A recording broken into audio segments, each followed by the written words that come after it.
Now for reaction from one of the nations targeted by President Trump in yesterday's discussion of immigration with members of Congress.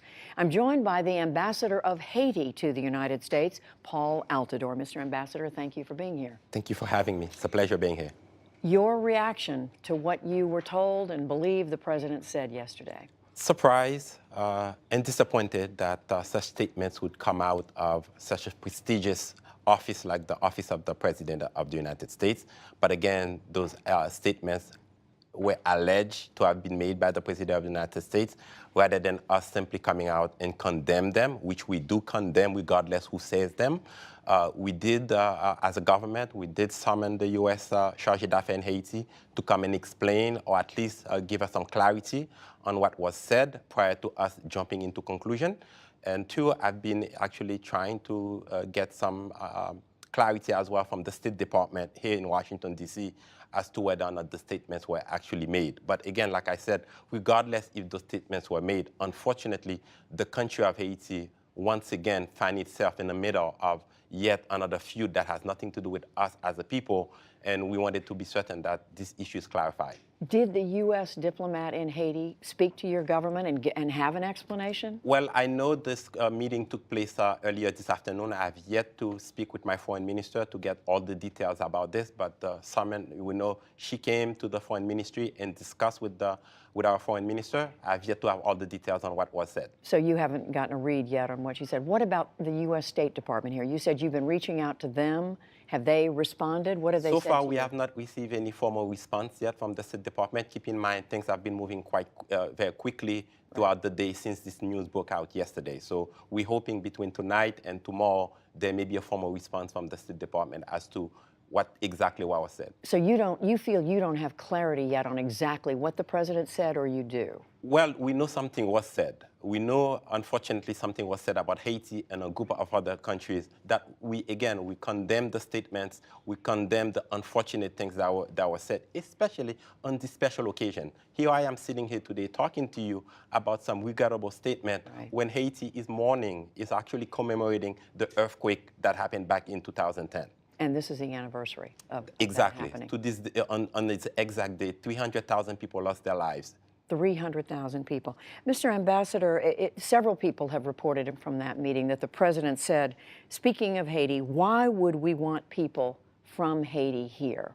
If you were to have the chance to talk to President Trump right now, how would you answer him? Well, first, we hope if the statements were made by the President of the United States, we prefer to think he was ill-informed, misinformed about Haitian, the community of the country of Haiti, because what we're talking about here is a country, a neighbor of the United States with a very long history with the people here.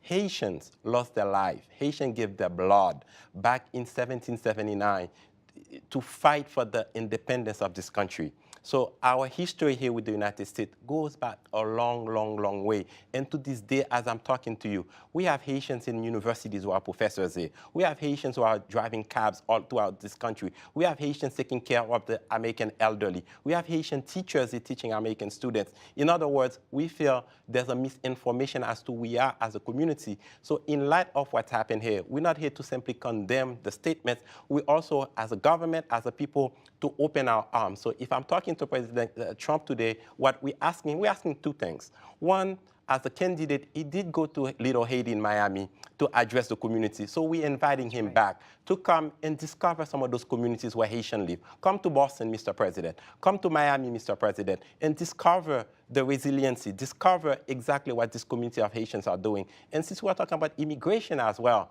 we're hoping the President would take time to meet some of the CPS recipients, to see exactly how much contribution as a community we continue to provide here in this country. Do you believe the President owes your country an apology? If something were said, just like if I were to come here and step on your foot accidentally, we just hope this is good manners. Again, we don't want to keep this conversation as to who said what. Something was said in the name of Haiti that we find regretful, we find unfortunate, because this fits into a greater narrative as a government we're trying to address. Too much stigmas, too much stereotype about the country of Haiti. So we hope this is a beginning of a new conversation about the country of Haiti and its people. Ambassador Altidor, I want to ask you, because we were just talking about this, about your own personal experience. You came to the United States as a teenager. Yes. You came to Boston.